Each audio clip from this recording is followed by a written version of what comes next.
соңы мен 17 ғасырдың басында өмір сүрген. Шеремет жырау Есім ханның кезінде Есім ханға қызмет етіп батыр жыршы атанған адам. Есім ханның өлеңдері мен жырлары өте көп. Олар Алдаспан, 7 ғасыр, 5 ғасыр деген кітаптарында сақталған. Шеремет жырау жас кезінен хандардың, билердің, батырлардың қасында жүріп, ел билігіне араласып, батылдығымен, ақындығымен көзге түскен. Кейін Есім ханның кеңесші биі, әрі беделді батыры дәрежесіне дейін жеткен. Кей жерлерде оны өмірінің соңғы бөлігін жайық бойында өткізген деп айтылады.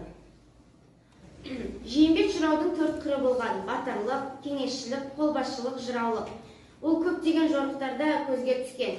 Кейбір деректерде ол айдауда жүріп қайтыс болған делінген. Бұған мысал ретінде азап шектім аралда, ханға қарсы тұрам деген өлең жолдары.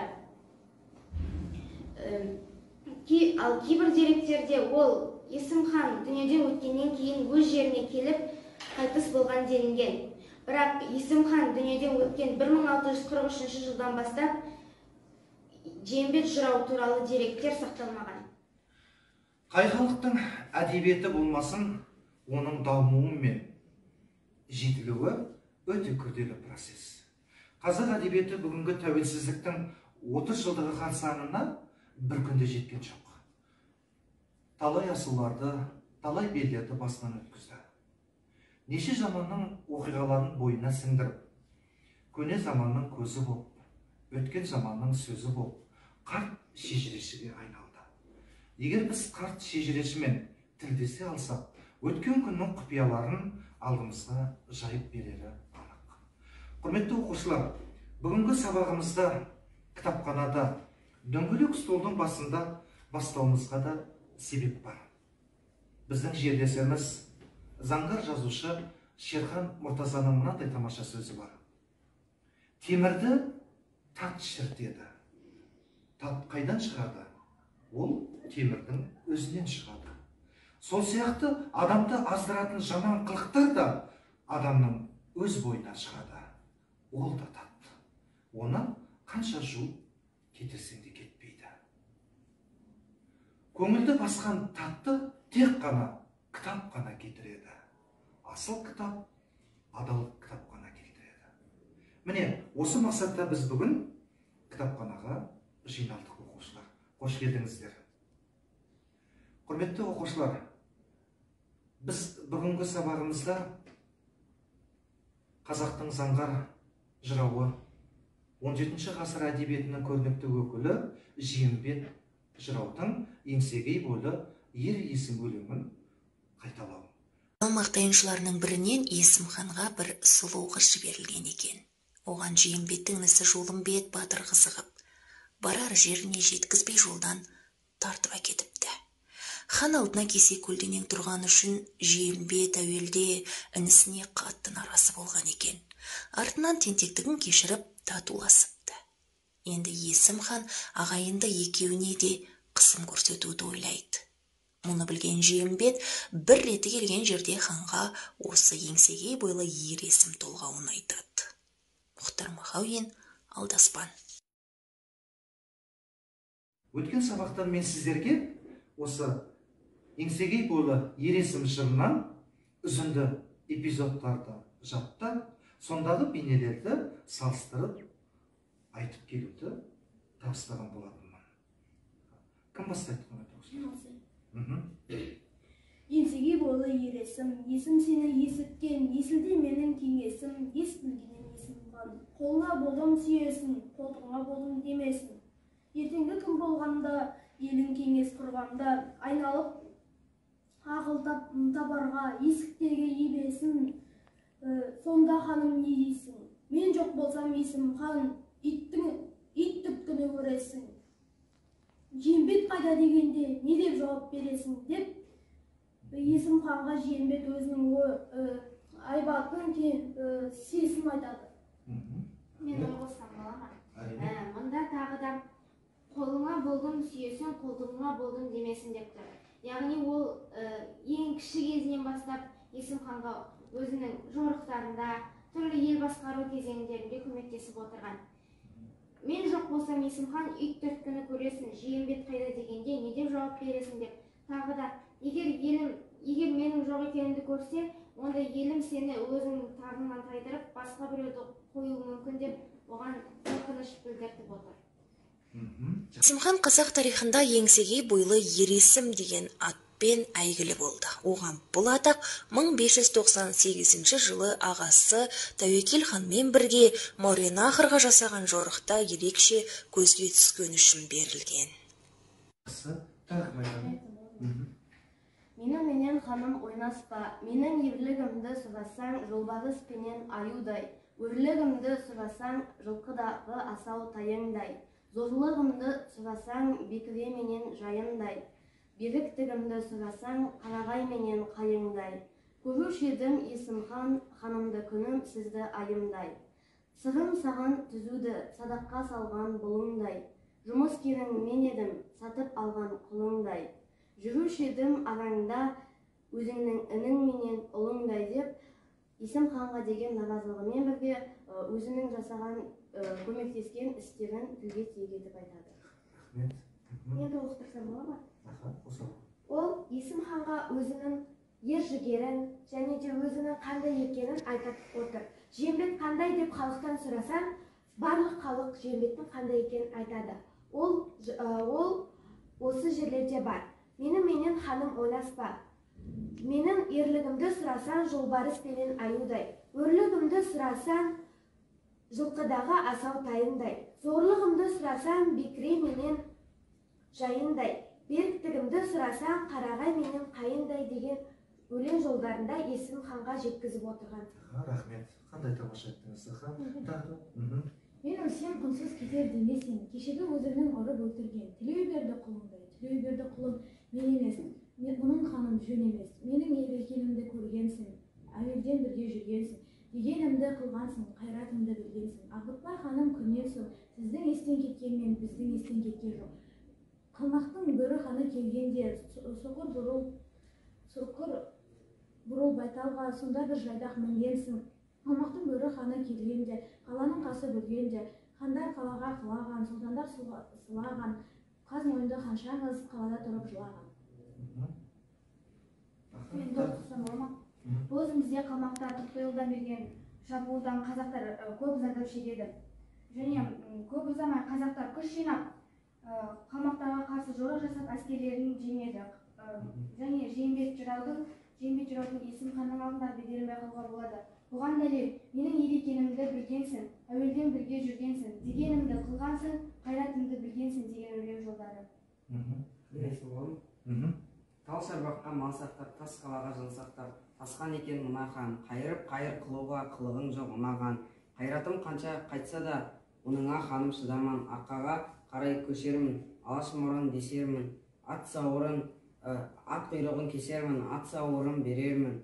Алыста дәурен сүрермін, қарамасаң ханым қарама, сенсізде күнімді көрермін деп, Есімхансыз да күн көре алатынын білдіреді.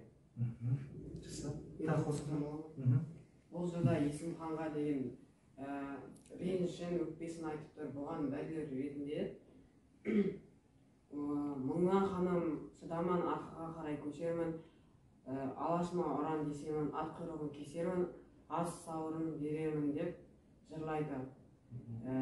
Ат құйрығын кесермін дегені ешқашан көріспей, ара қатынасымызды үзейік деген мағынада айтқаны.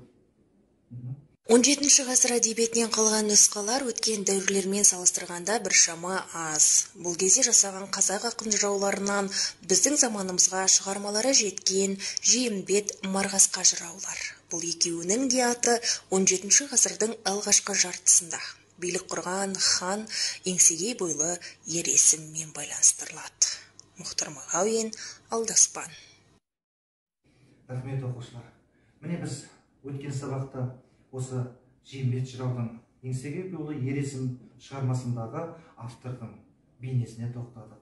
Сондағы кейіпкерлердің іс-әрекетіне, автор берген портреттік мінездемелерге біз салыстырмалы түрде жауап берген болатынбыз. Және шығарманың көркемдік қуатына да біз тоқталған болатын едік. Сіздер міне үйге тапсырманы өз деңгейде орындап келдіңіздер. Рахмет. Мен өткен сабақта да айтып едім оқушылар, жалпы 17 ғасырдағы жыраулар әдебиетінде осы Марғасқа менен Жиембет жыраулар ерекше орын алатын хандардың бірі бұл Есім хан. 1598-1628 жылдар қазақ хандығын басқарған. Есім ханның тұсында көптеген қазақ хандығында маңызды оқиғалар болды. Соның бірі Қазақ-Бұқар шайқасы. Осы Қазақ-Бұқар шайқасында Есім хан бастаған қазақ жасақтары үнемі жеңіске жетіп отырған. Сондықтан да көптеген аңыздар бар, бұл хан туралы көптеген өлеңдер бар. Соның ішінде сол Марғасқа жыраудың осы еңсегей бойлы ер есім деген жырын айтуға болады. Және осы жыр арқылы Есім ханның 17 ғасырда өмір сүргені дәлел. Ал енді Есім ханның осы Тұрсын ханмен арадағы кикілжің шиеленіске байланысты тарихта Қатаған бүлігі деген атпен қалған. Осы бүлікке де Марғасқа жыраудың қатысқаны айтылады. Енді Марғасқа жыраудан басқа осы Есім ханды жырына қосқан Бұхар жырауды айтуға болады. Өйткені Бұхар жырау 17 ғасырда Абылайға өзінің бір ренішін білдірген кезде саған дейін 7 ханды көрдім. Сол ханның ішінде ерекше деп осы Есім ханның көптеген қасиеттерін айтып, оны өте қадір тұтатынын айтып кетеді. Сондықтан да Жиембет жыраудың, осы Марғасқа жыраудың, Бұхар жыраудың сол Есім ханның қасында жүріп, және Бұхар жырау қасында жүрмесе де, енді өзінің жырын қосқандығы бұл ханның жалпы қазақ тарихында алатын орны ерекше екенін айтуға болады. Және сонымен қатар әрине бұл жыраулардан басқа саяси оқиғаларға байланысты және құқықтық мәселе туралы елдің тыныштығын сақтау, елдің ішкі сыртқы жағдайына өте көңіл бөліп, әсіресе әскери жағдайына көңіл бөлгендігі көптеген аңыздарда да, тарихи материалдарда да келтіріледі. Құрметті оқушылар, бүгін біз еңсегей бойлы ер есімнің жорық жыршысы, жырауы, заманның заңғар тұлғасы және қабырғалы би Жиембет жыраудың жыраулар поэзиясындағы алатын орнына және сол дәуірдің шындық оқиғаларын өз толғауларына қаншалықты арқау ете алғандығын және толғауларындағы тілдік қуатқа біз тоқталатын боламыз. Оқушылар, бір елдің көркем әдебиеті мен екінші елдің көркем әдебиетінен айырмашылығы образдар жүйесі мен сөз жасау тәсілдері. Міне осындай көркем әдебиеттегі образдар жүйесі менен сөз жасау тәсілдері бұл әдебиеттегі ұлттық характерді, ұлттық мінезді туғызады. Ұлттық мінезсіз әдебиет болмайды. Және көркем әдебиеттегі тағы да бір ерекшелік бұл ұлттық тіл. Тіл әдебиеттің материалы, тыныстайтын ауасы беріледі. Көркем шығармадағы кез келген шығарманың түрі мен мазмұнын жоғарғы дәрежеде жеткізуде тілдің атқаратын рөлі ерекше. Өткен сабақта біз поэзиялық шығармалардағы көркемдегіш құралдарға біз тоқтаған болатынбыз. Оқушылар, бүгін біз сіздерге осы жырдағы айшықтау менен ажарлау тәсілдеріне тоқталып өтетін боламыз. Бірінші оқушылар, осы еңсегей бойлы ер есім жырын оқып отырып, біз сөз бейнелеу тәсілінің бір керемет тәсілі бар. Бұл ассонанс деп аталады. Ассонанс дегеніміз, оқушылар, жыр жолдарының алғашқы әріптері бірдей дауысты дыбыстардан басталады. Міне осындай тәсіл еңсегей бойлы ер есім жырынан молынан кездеседі. Жырға қарап көріңіздер, оқушылар. Жыр жолдарының алғашқы әріптері бірдей дауысты дыбыстан басталады. Бар ма екен, оқушылар? Кім айтады? Есеге бойлы ер есім, есім сені есірткен, есілде менің кеңесім, ес білгеннен есім хан. Бұл жерде, бұл өлең жолында барлығы е дауысты дыбысынан басталыпты. Мен қараңызшы оқушылар, ассонанс тәсілінің ерекшелігі осындай жырдың көркемдігіне қызмет етіп тұр оқушылар. Тағы да мысал бар ма?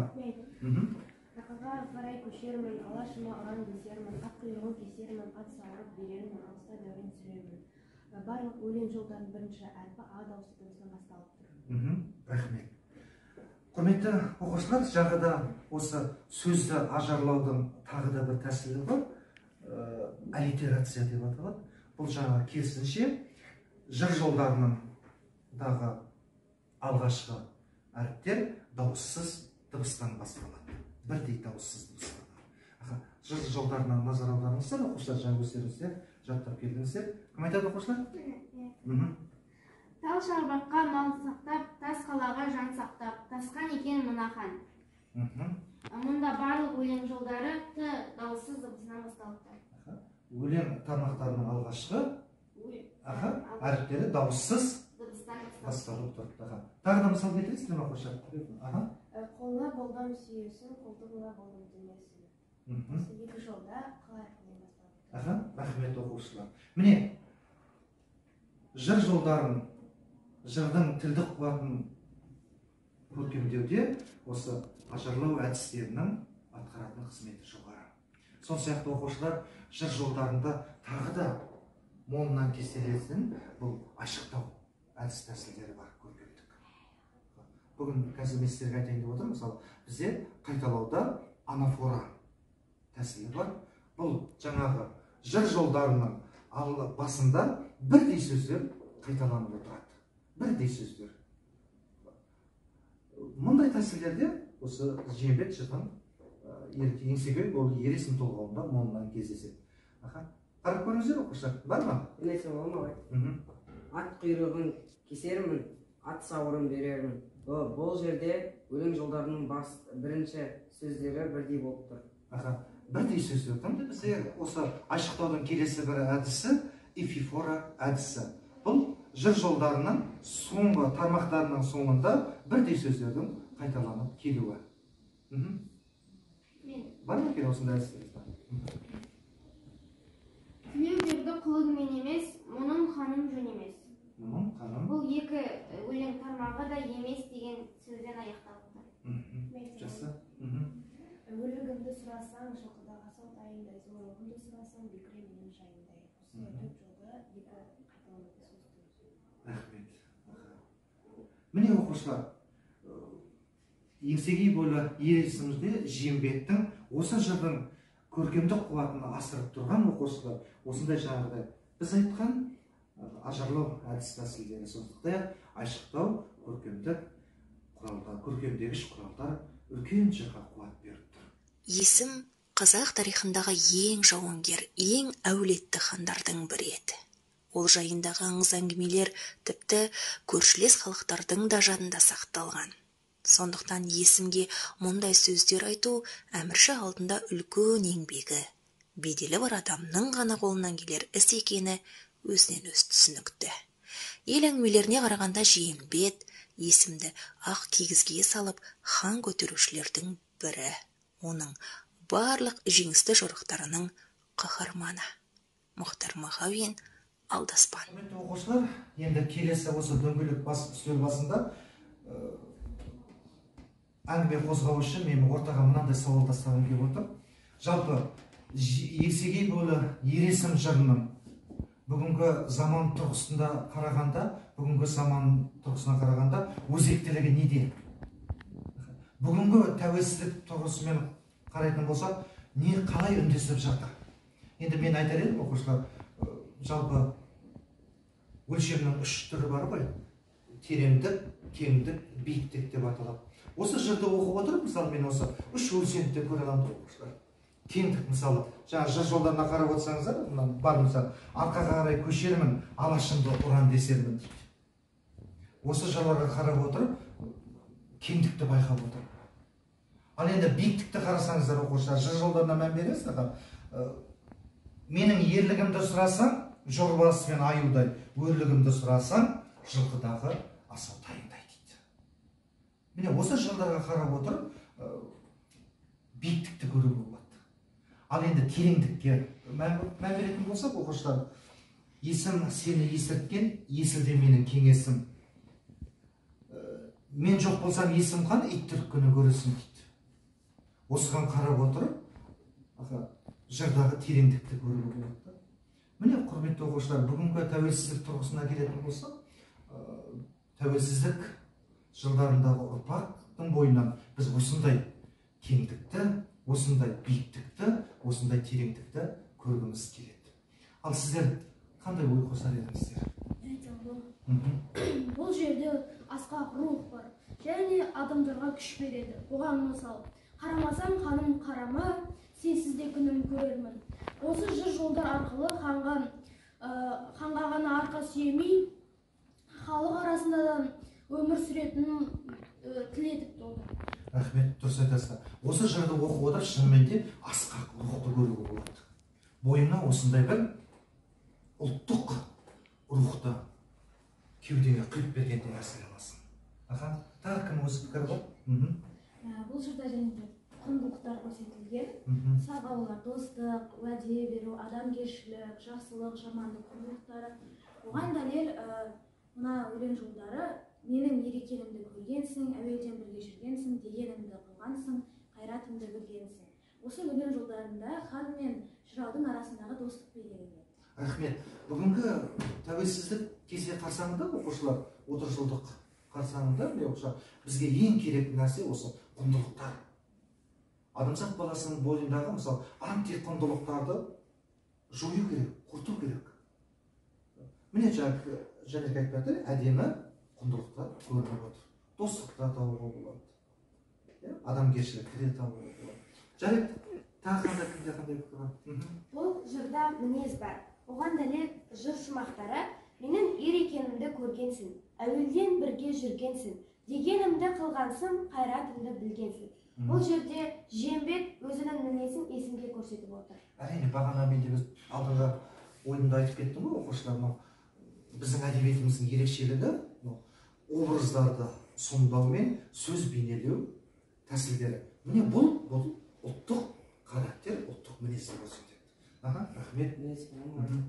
Менің ойымша, бұл жерде мемлекет пен мемлекет арасындағы сыйластықты айтып отыр, сыйластық пен арадағы достастықты айтып отыр деп ойлаймын. Бұл жырда тағы да әділдік, адалдық бар. Біз осы жырды оқи отырып, мынадай ой түйуіміз керек деп ойлаймын.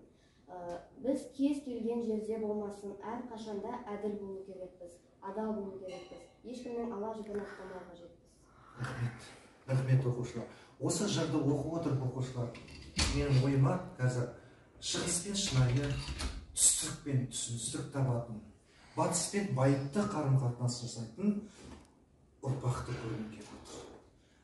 Осындай жырменен сусындаған біз нағыз ұлттық құндылықтарды бойымызға сіңірген нағыз керемет азамат болып қалыптасатындарымызға мен бек сенемін. Құрметті оқушылар, жалпы 17 ғасырдағы Жиенбек жырау туралы бүгінгі біз ой пікірлерімізді осымен пысықтаймыз, оқушылар. Және Есім ханның 17 ғасыр әдебиетінде, тарихында алатын орны ерекше. Есім хан жалпы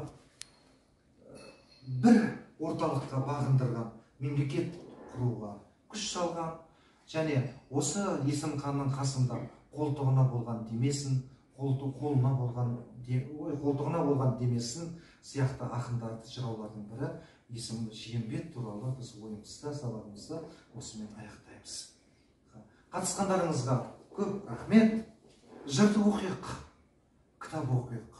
Бойымыздағы жаман қасиеттерден кітап арқылы арылайық. Рахмет.